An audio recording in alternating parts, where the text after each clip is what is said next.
Representatives from 15 regional countries are participating in the second annual Caribbean Public Service Association's Future Leaderships Workshop here in the capital. Labor Minister, the Honorable Shane Gibson, noted that the challenges faced throughout the sector, especially among young people, are similar, and the government is doing its part to ensure that young people are properly trained. An area of concern, he said, is not being properly compensated.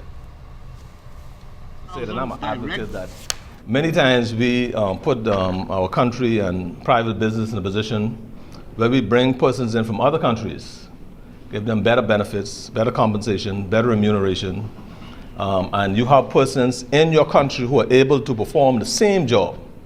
And simply because they're locals, I don't know if it's a jealousy factor or whatever it is, but we refuse to compensate them the same.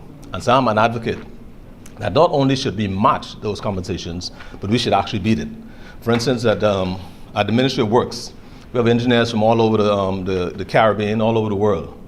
We have engineers here in the Bahamas who don't want to work for the Ministry of Works simply because the compensation is not as much as in the private sector.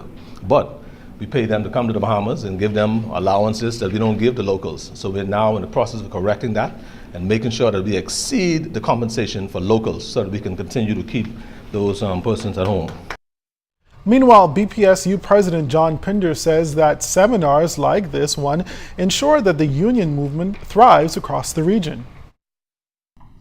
It's very important for us to ensure that all of our experiences is left with you. And even though different countries are faced with different challenges, we to some extent have similar challenges. I believe it's fair to say that we will identify a number of those and we will feed each other experiences so that at the end of the day, when these positions are left in your hands, you're able to train those that will come up after you and ensure that the trade union movement stays alive in the Caribbean and throughout the world.